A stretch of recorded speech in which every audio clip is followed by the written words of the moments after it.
اللہ تعالیٰ نے قرآن کریم کے اندر ارشاد فرمایا قُلْ لِلْمُؤْمِنِينَ يَغُضُّوا مِنْ أَبْصَارِهِمْ وَيَحْفَظُوا فُرُوجَهُمْ، اے ایمان والو، فرمایا اے نبی ایمان والوں سے کہہ دیجئے کہ اے مومن مردو تم اپنی نظروں کو نیچا رکھو۔ قُلْ لِلْمُؤْمِنِينَ يَغُضُّوا مِنْ أَبْصَارِهِمْ وَيَحْفَظُوا فُرُوجَهُمْ، اور اپنی شرمگاہوں کی حفاظت رکھو۔ دوسری آیت میں اللہ تعالیٰ نے قرآن کریم کے اندر ارشاد فرمایا کہ وَقُلْ لِلْمُؤْمِنَاتِ يَغْضُضْنَ مِنْ أَبْصَارِهِنَّ وَيَحْفَظْنَ فُرُوجَهُنَّ، اے مومن عورتوں تم اپنی نظروں کو نیچا رکھو، وَيَحْفَظْنَ فُرُوجَهُنَّ، اور اپنی شرمگاہوں کی حفاظت کرو۔ نظر کی حفاظت اللہ کی نظر میں اور دین اور شریعت کے اندر ایک ایسا حکم ہے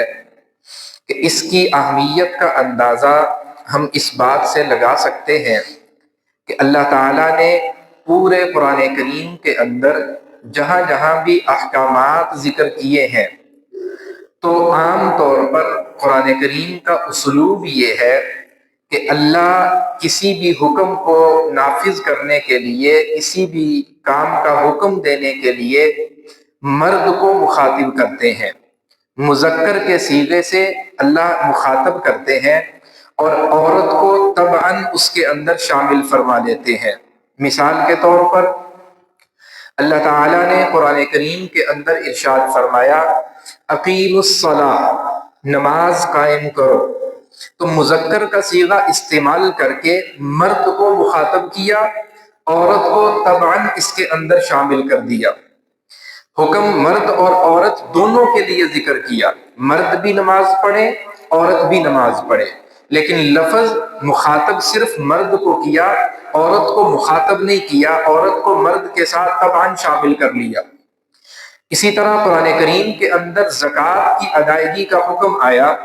تو اللہ نے مخاطب مرد کو کیا اور مرد کو مخاطب کر کے حکم میں عورت کو بھی طبعاً ساتھ شامل کر لیا۔ اسی طرح صوم و صلاۃ اور اسی طرح حج، جتنے بھی احکام اللہ نے قرآن کریم کے اندر ذکر فرمائے ہیں، عام اسلوب قرآن کا یہی ہے کہ مرد کو مخاطب کیا جاتا ہے اور عورت کو اس حکم کے اندر شامل کر لیا جاتا ہے۔ لیکن بد نظری اور نظر کی حفاظت جو ہے یہ اللہ کی نظر کے اندر اللہ کے ہاں یہ ایک ایسا اہم حکم ہے کہ جب اللہ نے اس کے متعلق مسائل کو قرآن کریم میں ذکر کیا تو اللہ نے مرد کے لیے الگ حکم ارشاد فرمایا اور عورت کے لیے الگ حکم ارشاد فرمایا، یعنی حکم ایک ہے، ایمان والے مردوں اپنی نظروں کو نیچا رکھو، ایمان والی عورتوں اپنی نظروں کو نیچا رکھو، ایمان والے مردوں اپنی شرمگاہوں کی حفاظت کرو، ایمان والی عورتوں اپنی شرمگاہوں کی حفاظت کرو۔ حکم ایک ہے، مرد کو بھی وہی حکم دیا جا رہا ہے، عورت کو بھی وہی حکم دیا جا رہا ہے، لیکن قرآن کریم نے اس حکم کو عام اسلوب سے ہٹ کر اس کو بیان کیا تاکہ جتنے بھی احکام ہیں اللہ نے مرد کو مخاطب کیا، اقیموا الصلاۃ، نماز قائم کرو، صیغہ مذکر کا، اور ساتھ میں عورت کو طبعاً شامل کر دیا، آتوا الزکاۃ، زکوٰۃ ادا کرو، صیغہ مذکر کا استعمال کیا، عورت کو طبعاً ساتھ اس کے شامل فرما دیا۔ لیکن اللہ کے ہاں اس عمل کی اتنی اہمیت ہے کہ اللہ نے نظر کی حفاظت کے لیے مرد کو الگ سے مخاطب کیا اور عورت کو الگ سے مخاطب کیا اور فرمایا قُلْ لِلْمُؤْمِنِينَ يَغُضُّوا مِنْ أَبْصَارِهِمْ وَيَحْفَظُوا فُرُوجَهُمْ، اے ایمان والے مردوں اپنی نظروں کو جھکا لو۔ کیا مطلب ہے کہ جب تمہاری نظر کسی غیر محرم کی طرف اٹھے، جب تمہاری نظر کسی ایسے انسان کی طرف اٹھے کہ جس کو دیکھنا اللہ نے تم پر حرام کر دیا ہے، جس کا دیکھنا اللہ نے تمہارے لیے ناجائز قرار دے دیا ہے، تمہاری نظر جب اس کی طرف اٹھے اپنی نظروں کو نیچا کر لو، اپنی نظروں کو جھکا لو، وَيَحْفَظْنَ فُرُوجَهُنَّ، اور اپنی عزت کی، اپنی عصمت کی، اپنی شرمگاہوں کی حفاظت کرو۔ اللہ نے جو جائز اور جو اللہ نے جس چیز کا حکم دیا ہے اپنی شرمگاہوں کو اسی یعنی کہ نکاح کے ذریعے سے اپنی شہوات کو پورا کرو، اپنی خواہشات کو پورا کرو، زنا کے ساتھ نہیں، اور جو ہے وہ نظر کی ہوس کے ساتھ نہیں، ان چیزوں کے ساتھ نہیں جس کا شریعت نے اجازت دی ہے۔ تو جہاں پر شریعت نے حکم دیا ہے اس حکم کو ویسے ہی پورا کرو۔ اور پھر اس سے اگلی ہی آیت، اچھا پھر قرآن کا اسلوب دیکھیے، ایسا بھی نہیں ہے کہ مرد کو کسی اور جگہ پر حکم دیا گیا ہو اور عورت کو کسی اور جگہ پر حکم دیا گیا ہو تو چلو دونوں کو الگ الگ ذکر کر دیا، نہیں، ایک ہی سورت، ایک ہی پارا، ایک ہی صفحہ، دونوں آیتیں آگے پیچھے ہیں۔ پہلی آیت میں مرد کو مخاطب کیا، دوسری آیت میں عورت کو مخاطب کیا، اور فرمایا وَقُلْ لِلْمُؤْمِنَاتِ يَغْضُضْنَ مِنْ أَبْصَارِهِنَّ وَيَحْفَظْنَ فُرُوجَهُنَّ، اے ایمان والی عورتوں اپنی نظروں کی حفاظت کرو، اپنی نظروں کو جھکا کر رکھو اور اپنی شرمگاہوں کی یعنی اپنی عزت اور اپنی عفت کی حفاظت کرو۔ تو اللہ تعالیٰ نے اس حکم کی اہمیت کو بیان کرنے کے لیے دو الگ الگ آیتوں کے اندر الگ الگ صیغوں کے ساتھ الگ الگ خطاب کے ساتھ اللہ نے دونوں حکموں کو قرآن کریم کے اندر ذکر فرمایا۔ اور پھر آیات کی ترتیب کو دیکھیے، اللہ نے کیا فرمایا، قُلْ لِلْمُؤْمِنِينَ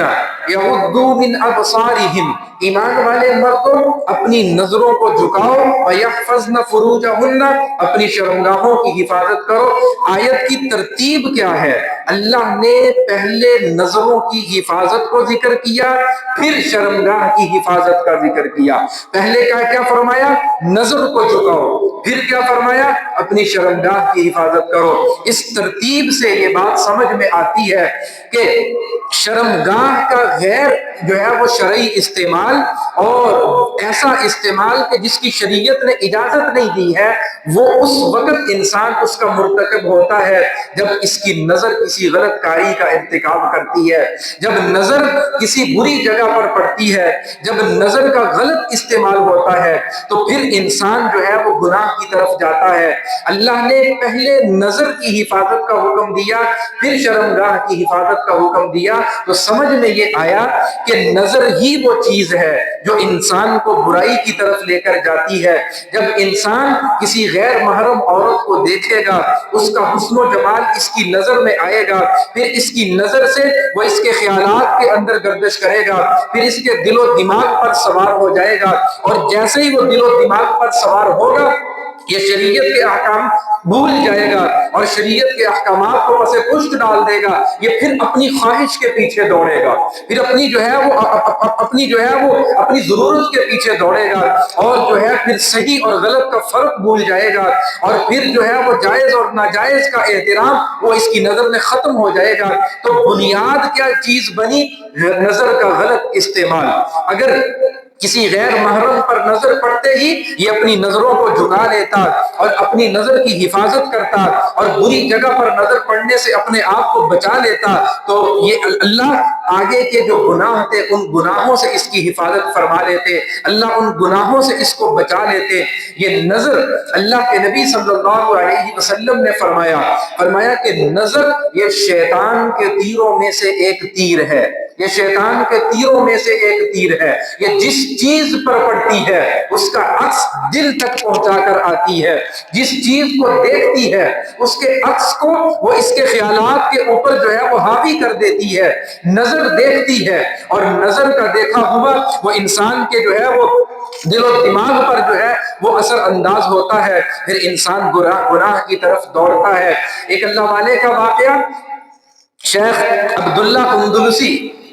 یہ بہت بڑے اللہ والے تھے اور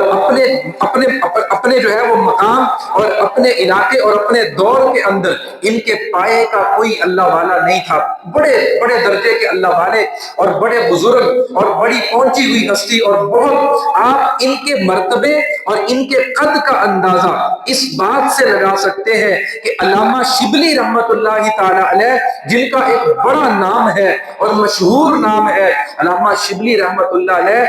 عبداللہ اندلسی رحمہ اللہ کے شاگردوں میں آتے ہیں۔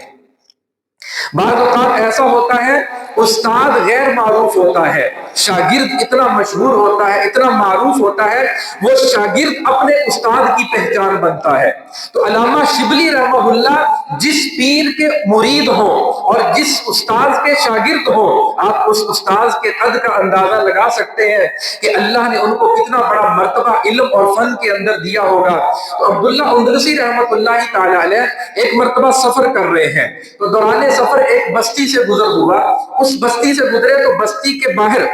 ایک کنواں تھا، اس کنویں پر اس بستی کی کچھ نوجوان لڑکیاں وہاں پر جو ہے وہ پانی بھرنے کے لیے آئیں۔ تو جیسے ہی وہ پانی بھرنے کے لیے آئیں تو ادھر سے شیخ عبداللہ اندلسی رحمہ اللہ جو تھے، ان کا قافلہ گزر رہا تھا، تو ان کے قافلے کی جب نظر پڑی ان عورتوں پر، تو یہ جو عبداللہ اندلسی رحمۃ اللہ علیہ تھے، ان کی نظر ان عورتوں میں سے ایک عورت کے چہرے پر پڑی۔ اب وہی النظر سہم من سہام، فرمایا کہ نظر شیطان کے تیروں میں سے ایک تیر ہے، یہ نظر اس عورت کے چہرے پر پڑی۔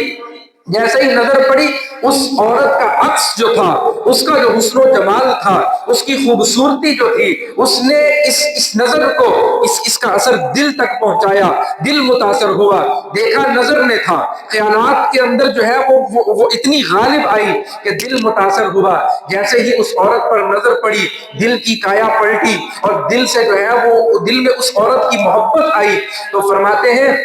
علماء نے لکھا ہے ان کے بارے میں کہ جتنے بھی ان کے مرید تھے نا ساتھ، عبداللہ اندلسی، آپ اندازہ لگائیں کہ یہ اپنے مریدوں کے ساتھ سفر کر رہے تھے، اپنے مریدوں کے ساتھ جا رہے تھے، اور علامہ شبلی رحمہ اللہ بھی ان کے ساتھ اس سفر کے اندر موجود تھے۔ اب یہ جیسے ہی وہاں سے جو ہے اس عورت پر نظر پڑی تو اپنے مریدوں سے کہنے لگے تم چلے جاؤ، اپنے مریدوں سے کہنے لگے تم چلے جاؤ اپنی منزل پر۔ تو مریدوں نے پوچھا کہ حضرت جی آپ کہاں؟ اپنے شیخ سے، اپنے پیر سے پوچھا، اپنے استاد سے پوچھا کہ آپ کہاں؟ تو کہنے لگے کہ میں اب تمہارے کام کا نہیں رہا، میں اب تمہارے کام کا نہیں رہا، تم چلے جاؤ۔ اب حکم تھا اور پھر استاذ کا حکم، مرید چلے گئے، شیخ وہیں پر رک گئے۔ اب رک کر کیا دیکھتے ہیں؟ اس عورت کی طرف دیکھ رہے ہیں، اس نے اس کنویں سے پانی بھرا، پانی بھر کر اپنا مشکیزہ اور اپنا وہ مٹکا اٹھایا، اٹھا کر جو ہے اپنے گھر کی طرف چلی۔ یہ جیسے ہی اپنے گھر کی طرف چلی، عبداللہ اندلسی اس کے پیچھے پیچھے چلنا شروع ہو گئے، اس کے گھر تک اس کے پیچھے گئے۔ وہ اپنے دروازے کے اندر داخل ہو گئی، جیسے ہی وہ اپنے دروازے میں داخل ہوئی، عبداللہ اندلسی باہر ٹھہر گئے۔ اب ظاہری سی بات ہے، اس عورت نے بھی محسوس کیا کہ ایک اجنبی مرد ہے جو وہاں کنویں سے لے کر یہاں تک میرا پیچھا کرتا ہوا چلا آ رہا ہے، اور پیچھا کرتے کرتے جو ہے وہ میرے گھر تک پہنچ گیا۔ اس نے جا کر اپنے باپ کو خبردار کیا، اور اپنے باپ کو خبردار کر کے کہا باہر ایک اجنبی ہے جو کنویں سے پانی بھرتے ہوئے میرے پیچھا کر رہا ہے، اور گھر تک پیچھے پہنچ گیا۔ باپ باہر نکلا، اس نے پوچھا کہ اجنبی کون ہو؟ اس نے عبداللہ اندلسی نے اپنا تعارف کروایا۔ تعارف کیا کروانا تھا؟ اپنا نام بتایا کہ میرا نام عبداللہ ہے، اندلس کا رہنے والا ہوں، میں جو ہے وہ سفر کے اندر تھا، آپ کی بیٹی پر میری نظر پڑی، اس نظر نے میرے دل پر اثر کیا، اور اس کا نتیجہ یہ نکلا میں آپ کی بیٹی سے نکاح کا خواہش مند ہوں، میں آپ کی بیٹی سے نکاح کرنا چاہتا ہوں۔ اب دیکھیں، ایک نظر پڑی ہے، اس نظر نے اتنا اثر دکھایا کہ اس نظر کے اثر کی وجہ سے وہاں وہ شیخ اور وہ پیر اور وہ استاذ جو تھا اپنے شاگردوں کو بھیج دیا، اور خود عورت کا پیچھا کر رہے ہیں، اس کے گھر پہنچے، گھر جا کر اس کو پیغام نکاح دیا۔ جب پیغام نکاح دیا تو اس عورت کا باپ جو تھا اس نے کہا کہ میں تو آپ کو جانتا نہیں ہوں، میں نے تو آپ کو پہلے کبھی دیکھا نہیں ہے، تو میں کیسے اپنی بیٹی کا نکاح آپ کے ساتھ کر دوں؟ تو اور پھر اس نے کہا کہ سب سے بڑا فرق جو ہے ہم میں اور آپ میں وہ یہ ہے کہ آپ اپنے آپ کو مسلمان بتاتے ہو اور ہم تو عیسائی ہیں۔ وہ عورت بھی عیسائی، کہا کہ ہم تو عیسائی ہیں، آپ اپنے آپ کو مسلمان کہہ رہے ہو، اور تم ایک عیسائی کی بیٹی سے شادی کرنا چاہتے ہو، ہم جانتے بھی نہیں، دیکھا نہیں، پہچانتے نہیں، گھر بار کا پتہ نہیں، کیسے اپنی بیٹی کا نکاح تم سے کر دے؟ تو اب اس کے باپ نے شرط رکھی۔ کیا شرط رکھی؟ اس نے کہا کہ کچھ عرصہ ہمارے پاس ملازمت کرو، کچھ عرصہ ہمارے پاس رہو، ہماری ملازمت کرو، ہمارے جانوروں کی دیکھ بھال کرو، اور جو ہے ہم تمہیں دیکھیں گے، جانیں گے، پہچانیں گے، تمہیں پرکھیں گے، تمہیں پرکھنے کے بعد اگر ہمیں محسوس ہوا کہ تم ہماری بیٹی کے قابل ہو، ہم اپنی بیٹی کا نکاح تم سے کر دیں گے، مگر نہ تم سے معذرت کر لیں گے۔ عبداللہ اندلسی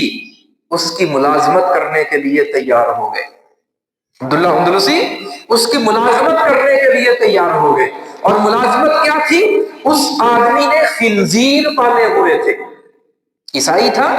خنزیر پالے ہوئے تھے، اور عبداللہ اندلسی سے کہنے لگے کہ تم نے میرے خنزیروں کی حفاظت کرنی ہے، جس طرح ہمارے ہاں بھینسوں کی حفاظت کی جاتی ہے، اس نے کہا کہ تم نے میرے خنزیروں کی حفاظت کرنی ہے۔ آپ اندازہ لگائیں، ایک نظر میں وقت کے ولی کو ولایت کے مرتبے سے اتار کر، ولایت کے درجے سے نیچا کر کے اس کو خنزیروں کی دیکھ بھال پر لگا دیا۔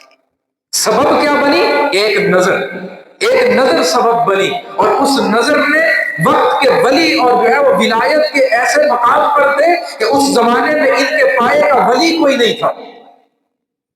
اور خنزیروں کی دیکھ بھال پر لگا دیا۔ اب عرصہ گزر گیا، اس کے خنزیروں کو دیکھ رہے ہیں، اور دیکھتے دیکھتے وہ جو ہے اس کی ملازمت کر رہے ہیں۔ ادھر ان کے جو مریدوں میں علامہ شبلی رحمۃ اللہ علیہ تھے، انہوں نے سوچا کہ عرصہ ہو گیا، کتنے دن کتنے مہینے گزر گئے، اپنے شیخ کی خبر ہی نہیں کی، پتہ نہیں وہ کس حال میں ہے اور کس مقصد کے لیے وہاں پر رہے۔ اب یہ تو نہیں جانتے تھے کہ اصل ماجرا کیا ہے، ان کو تو بھیج دیا تھا۔ تو علامہ شبلی رحمہ اللہ نے کہا کہ میں جا کر اپنے شیخ کی خبر کو لوں۔ انہوں نے سفر کا ارادہ کیا، اور پھر اسی مقام پر پہنچے جس بستی پر اپنے شیخ کو چھوڑ کر گئے تھے۔ وہاں کے لوگوں سے آ کر پوچھا، کہا کہ جی کچھ عرصہ پہلے ہم یہاں سے گزرے تھے، تو ایک باریش انسان اور جو ہے وہ ہمارے شیخ تھے، ہمارے پیر تھے، ہمارے استاد تھے، ہم نے ان کو اس بستی کے اندر چھوڑا تھا، وہ یہیں پر رہ گئے تھے، تو کیا آپ کو معلوم ہے کہ وہ کہاں پر ملیں گے؟ جب ادھر ادھر لوگوں سے پوچھا تو لوگوں نے بتایا فلاں پہاڑی کی گھاٹ کے پاس جاؤ، فلاں پہاڑی کے پاس جو وادی ہے، اس وادی کے اندر جب تم پہنچو گے تو وہ بزرگ تمہیں اس وادی کے اندر نظر آئے گا، وہ بزرگ اس وادی کے اندر نظر آئے گا۔ علامہ شبلی رحمۃ اللہ تعالی علیہ اس بتائی ہوئی جگہ پر پہنچے تو کیا دیکھتے ہیں کہ عبداللہ اندلسی رحمۃ اللہ تعالی علیہ وہاں پر خنزیر چرا رہے ہیں، اس وادی کے اندر خنزیر چرا رہے ہیں۔ تو ایک مرید نے جب اپنے شیخ کی یہ حالت دیکھی کہ میرا شیخ جس کے ہاتھ پر ہم نے اصلاح کی بیعت کی تھی، اس کی حالت یہ ہو رہی ہے کہ وہ خنزیر چرا رہا ہے، وہ خنزیر چرا رہا ہے، تو ان کے تو پاؤں کے نیچے سے زمین نکل گئی۔ اب انہوں نے ان کے پاس گئے اور ان سے جا کر کہا کہ حضرت جی یہ کیا ماجرا ہے، آپ خنزیر چرا رہے ہیں؟ تو عبداللہ اندلسی رحمہ اللہ نے اپنا وہ سارا واقعہ جو تھا وہ اپنے شاگرد کے سامنے بیان کیا۔ کہا کہ جب ہم جا رہے تھے میری نظر ایک غیر محرم عورت پر پڑی، اس کی محبت میرے دل کے اندر آئی، اس کی محبت نے مجھے اس فنائیت کے درجے پر پہنچا دیا کہ اس کی محبت کے اندر میں ان کے گھر کا ملازم بنا، اور اس کے باپ نے یہ خنزیر میرے ذمہ لگا دیے، اس وقت سے لے کر آج تک میں خنزیر چرا رہا ہوں، خنزیروں کی دیکھ بھال کر رہا ہوں۔ تو علامہ شبلی رحمہ اللہ نے پوچھا کہ حضرت اللہ نے جو آپ کو علم دیا تھا، جو مقام دیا تھا، جو مرتبہ دیا تھا، وہ کہاں گیا سارا؟ جس ولایت کے درجے پر اللہ نے آپ کو فائز کیا تھا اور جس درجے تک پہنچایا تھا وہ کدھر ہے سارا؟ علامہ اندلسی رحمہ اللہ فرمانے لگے، کہنے لگے کہ اللہ نے وہ ساری دولتیں، وہ ساری نعمتیں مجھ سے چھین لی، وہ علم جو اللہ نے دیا تھا قرآن و سنت کا، فرمانے لگے کہ اللہ نے وہ سب کا سب مجھ سے چھین لیا۔ فرمایا پورے قرآن میں سے صرف ایک آیت بھی نہیں، فرمایا ایک آیت کا چھوٹا سا ٹکڑا مجھے یاد ہے، اس کے علاوہ مجھے اب کچھ بھی یاد نہیں، پورے قرآن میں۔ کہا کہ ایک آیت کا چھوٹا سا ٹکڑا بس یاد رہ گیا مجھے، وہ نہیں بھولتا مجھے، وہ یاد ہے، اس کے علاوہ اور پورے قرآن کا ایک لفظ، ایک آیت مجھے یاد نہیں ہے۔ اور وہ قرآن کا ٹکڑا کون سا تھا؟ ایک آیت کا، وَمَن يُهِنِ اللَّهُ فَمَا لَهُ مِن مُكْرِمٍ، جس کو اللہ ذلیل کرنے پر آ جائے اس کو کوئی عزت نہیں دے سکتا۔ کہا کہ یہ ٹکڑا مجھے نہیں بھولتا، وَمَن يُهِنِ اللَّهُ فَمَا لَهُ مِن مُكْرِمٍ، جب اللہ کسی کو ذلیل کرنے پر آتا ہے پھر کائنات کی ساری طاقتیں، کائنات کی ساری جو ہے وہ جدید ٹیکنالوجیاں مل کر بھی وہ اس کو عزت کے مقام پر نہیں پہنچا سکتی۔ جب اللہ کسی کے لیے ذلت کا فیصلہ کر دیتا ہے۔ تو کہا بس یہ ایک آیت مجھے یاد ہے، اس کے علاوہ کچھ یاد نہیں ہے۔ تو بہرحال وہ احادیث، وہ قرآن کا علم، وہ احادیث کا علم، سب کچھ اللہ نے چھین لیا۔ اور جیسے ہی علامہ شبلی رحمہ اللہ کو یہ سب کی خبر ہوئی تو علامہ شبلی رحمۃ اللہ علیہ سجدے میں گر پڑے، سجدے میں گر پڑے اور اللہ کے حضور دعائیں شروع کی۔ اللہ تو نے ہمارے اس شیخ کو، ہمارے اس پیر کو اور ہمارے اس استاد کو ولایت کے جس درجے پر جو ہے وہ فائز کیا تھا، علامہ شبلی کا کتنا بڑا نام ہے، آپ اندازہ لگا لیں کہ جس پیر کا یا جس استاد کا شاگرد علامہ شبلی جیسا ہو، اس استاد کا کیا مقام ہوگا۔ اللہ کے حضور دعائیں کی کہ اللہ میرے اس شیخ کا وہ سارا چھینا ہوا مال اور وہ سارا جو علم کی صورت کے اندر تھا وہ میرے شیخ کو واپس کر دے۔ بہرحال اللہ تعالیٰ نے جو ہے وہ پھر ان کی دعاؤں کی بدولت جو ہے وہ ان کو ہدایت کا راستہ دکھایا۔ پھر انہوں نے اپنے اس جو ہے وہ کام سے توبہ کی۔ توبہ کرنے کے بعد اللہ نے فرماتے ہیں کہ اللہ تعالیٰ نے جیسے ہی سجدے کے اندر گرے نا، سر جب سجدے سے اٹھایا، اللہ نے علموں اور جو ہے علم و حدیث کا وہ جتنا خزانہ علامہ اندلسی رحمہ اللہ سے چھین لیا تھا، اللہ نے توبہ کرنے کے بعد وہ سارے کا سارا واپس کر دیا، سارے کا سارا واپس کر دیا۔ اور پھر فرمایا کہ وہ علم جو پہلے تھا توبہ سے، جو پہلے علم تھا، اس علم کا اثر اور تھا۔ کیوں؟ وہ علم کسبی تھا، وہ اپنی محنت سے حاصل کیا تھا۔ اب جو توبہ کے بعد علم ملا ہے، فرمایا یہ محنت سے نہیں ہے، یہ علم اللہ کی طرف سے عطا کردہ تھا۔ اللہ نے اس علم کے اندر جو تاثیر رکھی تھی وہ پہلے والے علم کے اندر نہیں تھی۔ توبہ کر لی، توبہ کے بعد پھر جو ہے وہ راہ راست پر آگے۔ تو عرض کرنے کا مقصد کیا ہے؟ ایک نظر غیر محرم پر پڑی اور اس نظر نے دل پر اثر چھوڑا، اور اس نظر نے، یوں سمجھیے ایک نظر نے وقت کے ولی کو ولایت کے درجے سے اتار کر خنزیروں کی دیکھ بھال پر لگا دیا، ایک نظر نے۔ آج ہم دیکھیں ہماری نظریں کتنی محفوظ ہیں، ہم دیکھیں ہمارے معاشرے کے اندر نظر کی حفاظت کتنی ہو رہی ہے۔ ہم نے تو اپنے معاشرے کا بیڑا ہی غلط کر دیا ہے، اور اوپر سے اس موبائل میں آ کے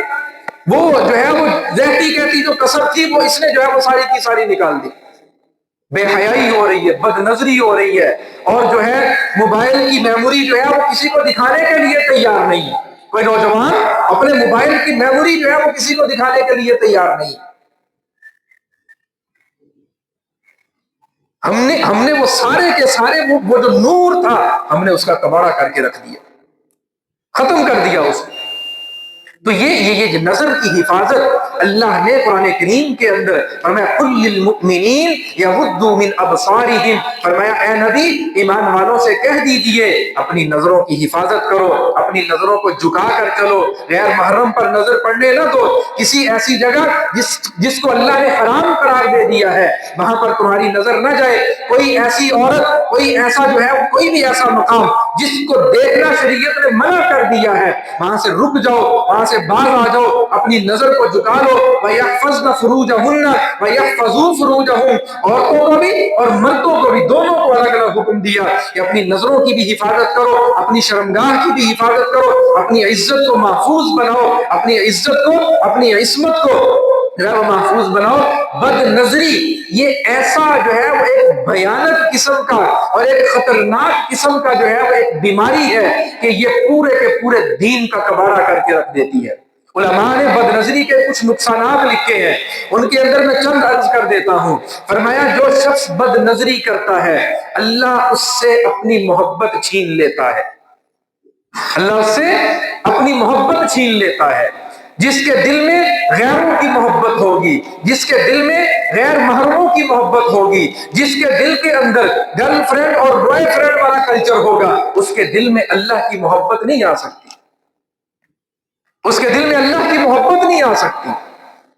اور فرمایا دوسرا نقصان اس بد نظری کا یہ ہے، اللہ قرآن کریم کا علم اس کے دل کے اندر نہیں جانے دیتا جو بد نظری کرتا ہے۔ اور جو واقعہ میں نے عرض کیا علامہ عبداللہ اندلسی رحمہ اللہ کا، اس سے یہ ثابت ہوتا ہے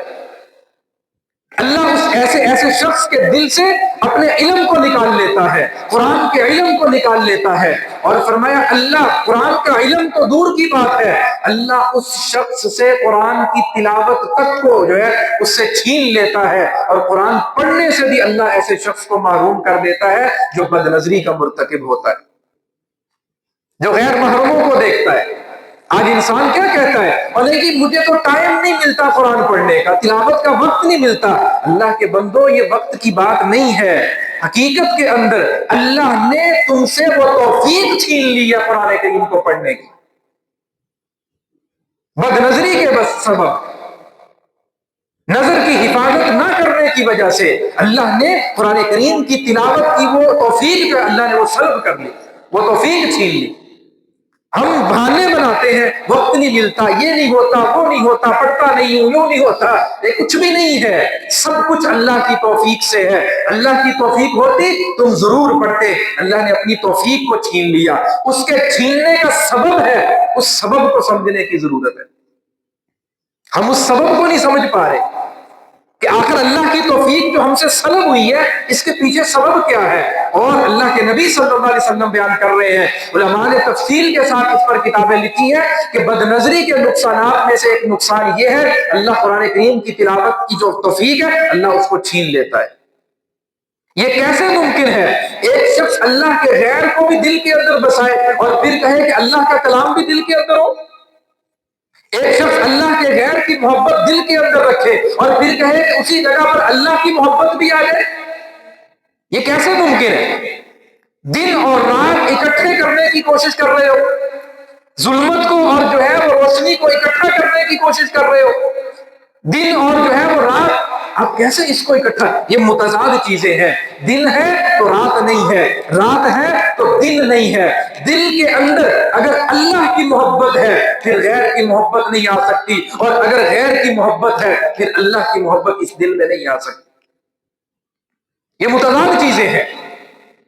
ایک ہی دل کے اندر تم غلاظت کو بھی رکھو اور ایک ہی دل کے اندر تم کسی پاکیزہ چیز کو بھی رکھو، یہ کیسے ممکن ہے؟ برتن ایک ہے اور اس ایک برتن میں تم غلاظت کو بھی ڈال دو اور دودھ کو بھی ڈال دو، یہ کیسے پاک رہ سکتی ہے؟ ایک ہی چیز ایک برتن میں آئی۔ اللہ کی محبت کو دل میں لے آؤ، باقی ساری محبتوں کو ختم کر دو، یہی محبت جو ہے دنیا کے اندر بھی اور آخرت کے اندر بھی کامیابی کا مدار ہے۔ اللہ ہم سب کو عمل کی توفیق عطا فرمائے۔